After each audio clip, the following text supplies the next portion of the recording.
So I'm back on the bench here. The Amiga work continues. I've got a couple of items that were delivered today. Thought we'd open them up and take a look.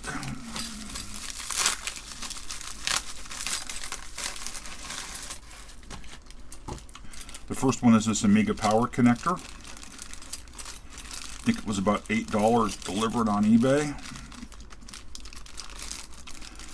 I'm not sure at this point I'm going to need it because I was actually able in a previous video to get an Amiga power cable. But it'll be nice to set aside. The second thing is this box. So as I've learned more about the Amiga, trying to get the 500 working, I've learned that it doesn't use standard PC style floppies. It requires the disk ready and the disk change signals to work, that some people have been able to modify PC floppies to work depending on the floppy. So just a standard receipt in the box, but we'll take this out and take a look at it. This was actually an eBay purchase. Don't know if it works or not, but I went, what the heck. So it's a Kumana Amiga paddle 3.5-inch drive. Looks like build date 0492 and serial number. I have no idea how this little case is opened.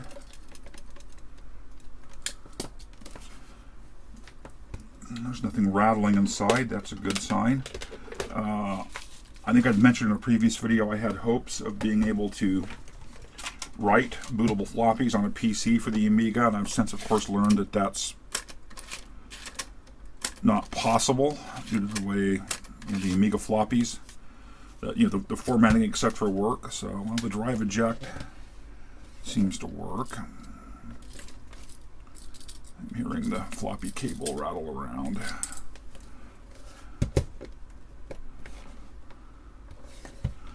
I'm not seeing. These feet are transparent. I'm not, at least I think they are. I'm not seeing screw holes under them.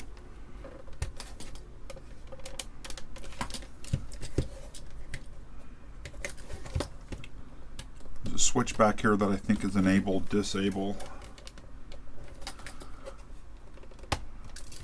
Okay, it does just kind of leverage open, it looks like.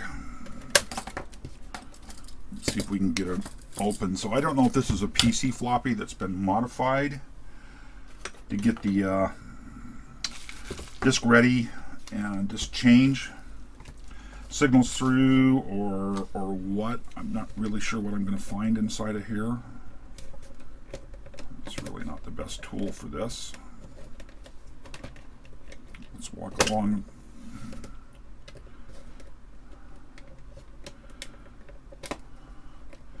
As always, I'd like to open it up and take a look inside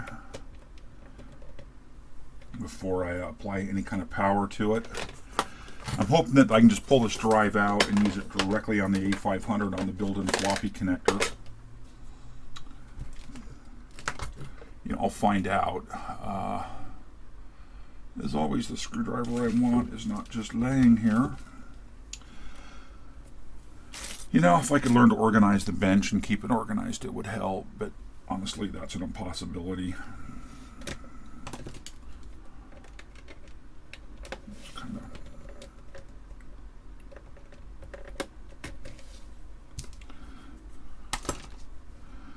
Don't think I'll be able to pry with the blade here enough.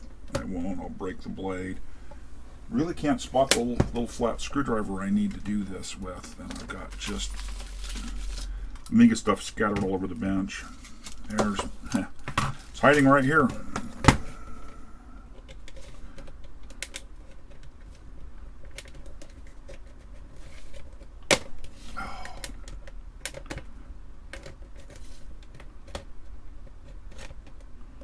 I can certainly feel there's a tab up here.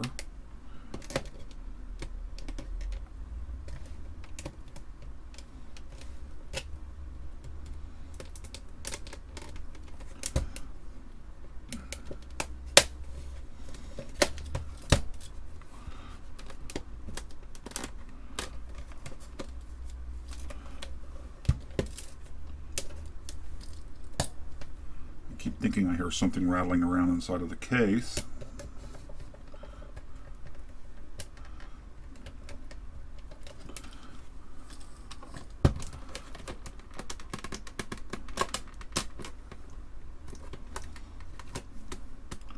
Looks like there's a tab down here, maybe.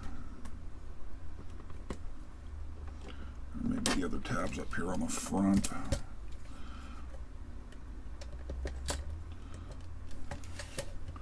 Now that is one tricky little case to open up.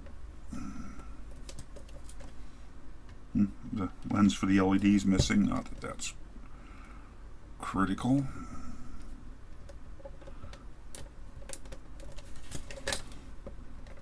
I certainly don't want to break this.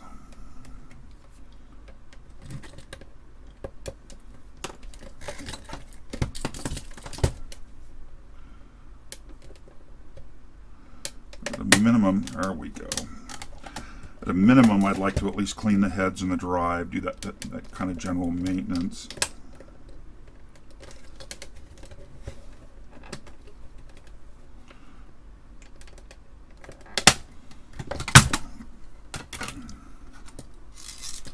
Oh, there's something rattling around inside of there.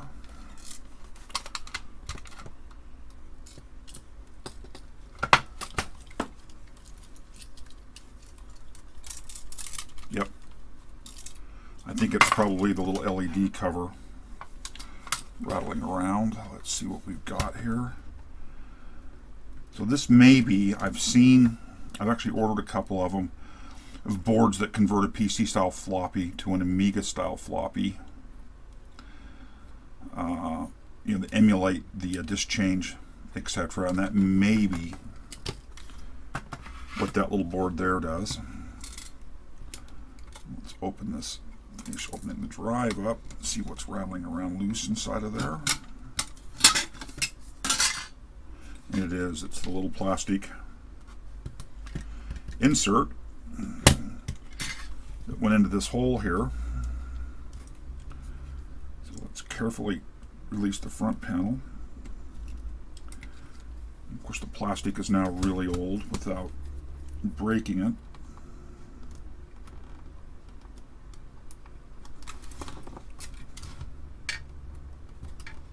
If we can get it to release. Okay, there's that side. Gotta be careful here, don't want to break the tabs, but I do want to release the front. And there it is, released. We can put the little diffuser. Yeah, it's snapped in just fine.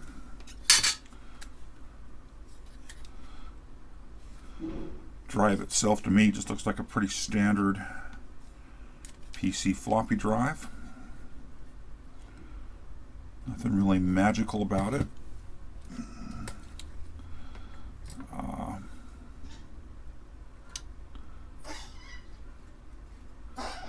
This board's really not designed to be able to sit between the 34-pin connector on the Amiga motherboard and a drive. It's really designed to be standalone as it is, based on there being two TTL devices on it, which is a 74LS 175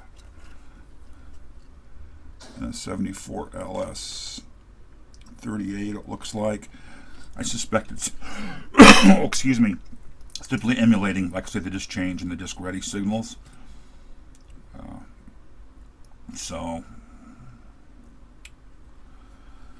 my hopes of being able to plug this drive directly in are kind of diminished here.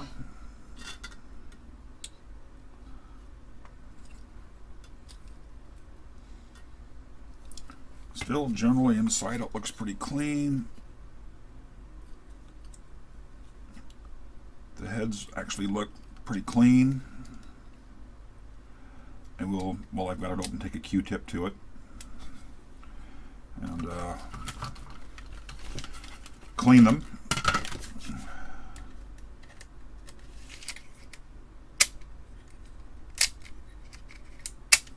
The actual load-unload mechanism is nice and smooth. It's not binding.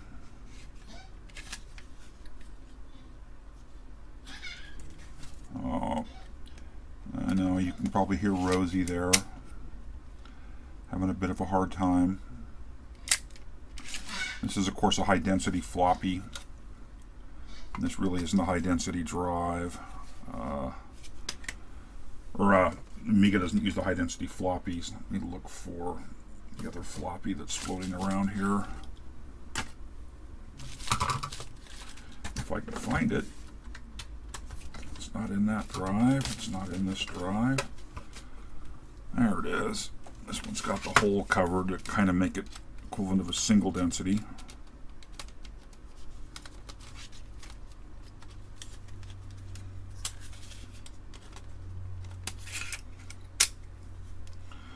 So this doesn't even have the microswitch fitted over here to detect density. It does have the right detect switch over here, which is fine. So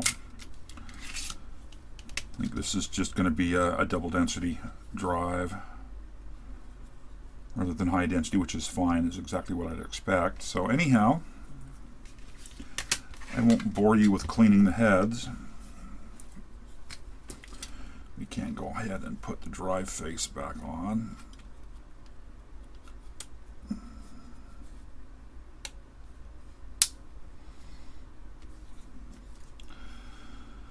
Got this for about half the price of the other Amiga external floppies I saw on eBay. It was somebody here in the state of Washington that looked like they're just kind of sell all kinds of different stuff, and somehow this drive ended up with them and made its way to me. So anyhow, I will wrap this quick wrap this quick peek, a couple pieces of additional Amiga stuff, and we'll talk soon.